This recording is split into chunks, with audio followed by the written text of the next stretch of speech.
também. Mas sobre o que vocês estavam falando? Me pareceu um assunto muito triste. O semblante de vocês ainda está carregado de tristeza. Sobre o que aconteceu com Jesus. O profeta de Nazaré. Mas o que foi que aconteceu com ele? Ora, você é o único forasteiro que vem de Jerusalém e não sabe o que aconteceu lá nesses dias. Mas o que foi? Jesus era o maior profeta que surgiu em Israel. Poderoso em palavras e em milagres diante de Deus e do povo. Mas os chefes dos fariseus, os chefes dos sacerdotes e os chefes do povo conseguiram fazer com que ele fosse condenado à morte sob as ordens de Pôncio Pilatos. Ele foi crucificado há 3 dias. Morreu na sexta-feira mesmo, por causa dos terríveis açoites que recebeu.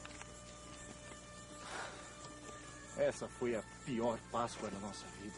Discípulos dele. Nós esperávamos que ele fosse redimido, Israel. Pedro e João, 2 discípulos do grupo ligados a ele, estiveram no sepulcro e encontraram tudo que as mulheres haviam dito. Mas não o encontraram. Agora Jerusalém está dividida com todos esses acontecimentos. Muitos...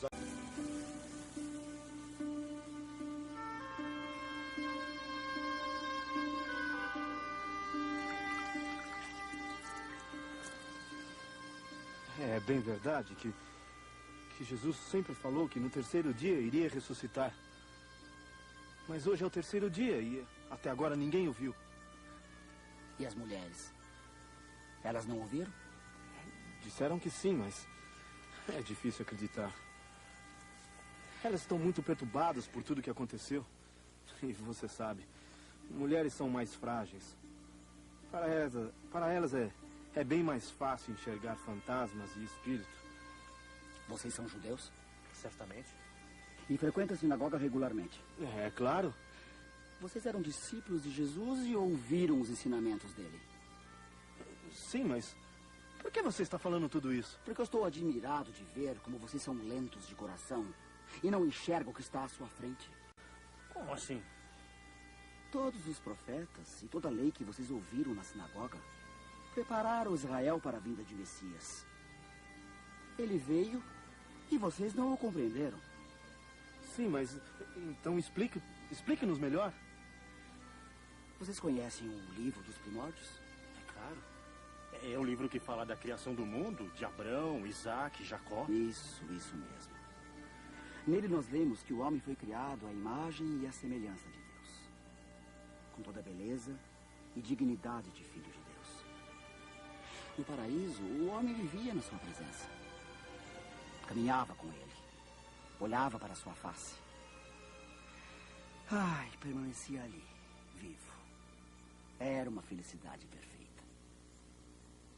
O homem não conhecia, não sabia o que era morte, o que era dor, o que era sofrimento. Pois não tinha pecado. Tudo estava indo muito bem. Até que um dia, ele pecou. Quis ser igual a Deus. E aí então ele foi expulso do paraíso. E o homem nunca mais pôde olhar para a face de Deus. Passou a conhecer a doença, a morte. E desde então, Satanás passou a ter poder sobre o homem. Mas o amor de Deus é muito maior que o pecado do homem. E já no livro dos primórdios, desde a queda de Adão, Javé promete o Salvador que nascerá de uma mulher que esmagará a cabeça de uma serpente. Portanto, o Messias foi enviado não para libertar Israel dos romanos, mas para libertar o homem da morte, do pecado e das garras de Satanás. Meu Deus! Como é que nós nunca descobrimos isso nas Escrituras? É incrível. Nunca em tão pouco tempo eu compreendi tão grandes mistérios. Mas, por favor, continue.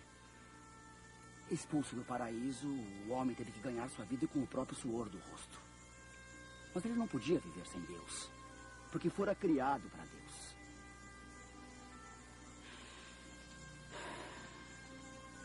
que fazer, então, para ele novamente se aproximar do Pai? Tinha que obter o perdão dos pecados. Por isso, Javé ofereceu um meio do homem obter o perdão dos pecados. Desde o tempo de Abraão, passando por Moisés, até os dias de hoje, como é que os homens obtêm de Deus o perdão dos pecados? Através do sacrifício? Do sangue do cordeiro ou de outro animal oferecido ao Senhor? Isso mesmo. Era preciso sangue. O sangue dos animais simbolizava o arrependimento do homem e o perdão dos pecados oferecidos por Deus. É verdade. Nós até íamos oferecer um cordeiro no templo por ocasião da Páscoa. Só não fizemos por causa da morte do nosso mestre. Mas vocês não compreendem que o mestre foi o grande cordeiro sacrificado nessa Páscoa? Como assim? Eu vou explicar. As Escrituras mostram sempre uma grande verdade. Deus é apaixonado pelos homens e faz de tudo para que os homens se voltem para Ele. O profeta Oséias descreveu isso muito bem. Javé ama o homem, assim como um marido ama sua mulher, mesmo que ela lhe seja infiel.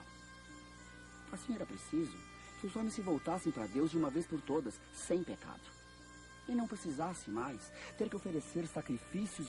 Pelo que você falou até agora, teria que ser através de um único sacrifício, que valesse por todos.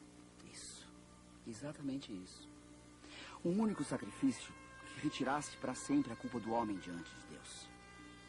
Mas que sacrifício teria uma força tão grande diante do Pai? O de um animal? Não, porque ele mesmo falou pela boca dos profetas que não precisa de sangue de bodes e cordeiros. Ele só os aceita por causa da dureza do coração dos homens. Então quem poderia oferecer ao Pai um sacrifício agradável? O homem? Não, pois em Adão todos pecaram e não tiveram condições de oferecer um sacrifício agradável a Deus. Um anjo? Não. Os anjos não podem morrer. E o sacrifício compreende a morte. Mas quem poderá me fazer um sacrifício agradável que faça o homem voltar a ter amizade comigo? Perguntava o Pai. Quem seria tão santo, tão puro, que retirasse a culpa do homem diante de Deus? E uma voz que surgiu de dentro do coração de Deus respondeu forte e imutável. Eu. E de quem era essa voz? Era a voz do próprio Filho de Deus.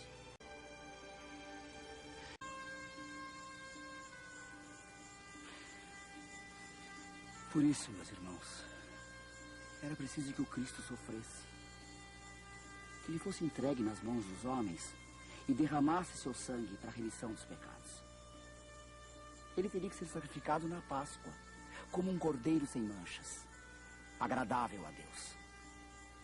E teria que ser sacrificado pelas mãos dos sacerdotes, como manda o ritual do sacrifício. Se ele não morresse, os homens não poderiam se reconciliar com Deus. Assim os profetas prometeram. Isso é a lei que Moisés prefigura. O Filho de Deus. Meu Deus. Eu fui discípulo dele e não acreditei. Vocês conheceram João, o Batista? Sim. Nós fomos até o Jordão para ouvi-lo e sermos batizados por ele. E vocês ouviram o que ele disse quando viu Jesus? Sim, João disse: Eis o Cordeiro de Deus, aquele que tira o pecado do mundo. E o que é que então vocês não compreenderam? Nós estávamos cegos. Só agora eu sei. Mas a missão de Jesus não era somente morrer pela salvação dos homens. Ele tinha um outro inimigo. Faltava vencer um outro inimigo. Faltava vencer a morte. Por isso, hoje, no terceiro dia, ele ressuscitou-se para levar ao Pai o triunfo da vitória. Ressuscitando, ele vence a morte. Ele devolve ao homem a dignidade de filho de Deus. Agora, todo aquele que crer no Filho de Deus também ressuscitará. Agora sim a sua obra está completa. Vocês compreendem?